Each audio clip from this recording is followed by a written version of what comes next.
And Psalm 130 says, there is forgiveness in Christ that we might trust him. And how are you going to measure his forgiveness? You can't, because it's all paid for. How are you going to measure the beauty of rebounding and purity and sincerity? How are you going to measure what rebounding is when you name your sin and he forgives you? How are you going to measure a sentence prayer that's done in the Spirit or a long prayer that's done in perseverance and diligence? You can't. Because there's a God of integrity waiting to honor that prayer because he said he would. This business of measuring and how tonight in time, in the time that we're living, how can we ever measure eternal values unless they function to the glorification of Christ in time? How are you going to measure words unless they edify? And how are you going to measure conviction unless it stems from the purity of God's words? And this is why they measured and it came up to 1,000 in Ezekiel, in the ankles and the knees and the loins. And the measuring line was 1,000. And then in Zechariah 2:1, he had a measuring line in his hand. God's measuring line is without measure. Man's measuring line is measured by his commitment to grace, his obedience to the mandates, and his response to the free love of God given in Jesus Christ. I want to just say this in closing as the Spirit ministers to me.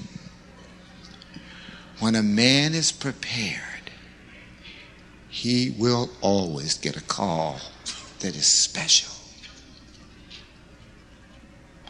When a woman is prepared, she will always get a special call on her life.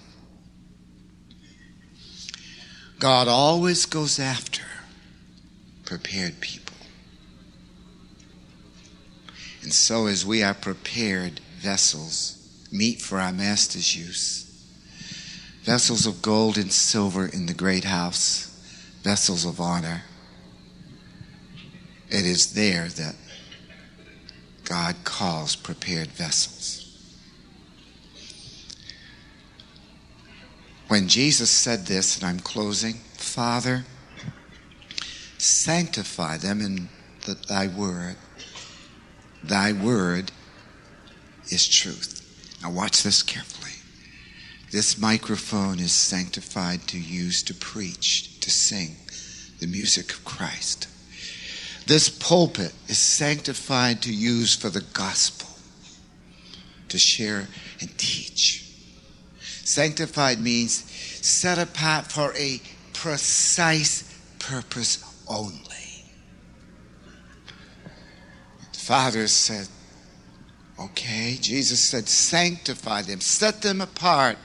Set their voices apart to sing my songs only. Set their tongue apart to speak edifying words. May they have sanctified tongues. Set their mind apart to think with me. Set their concentration apart to dedicate themselves to discipline. We should measure our schedule by how disciplined we are in redeeming time. We measure our hunger for God by our commitment to receive it with meekness. And so we begin to discover how much we've fallen in love with Jesus.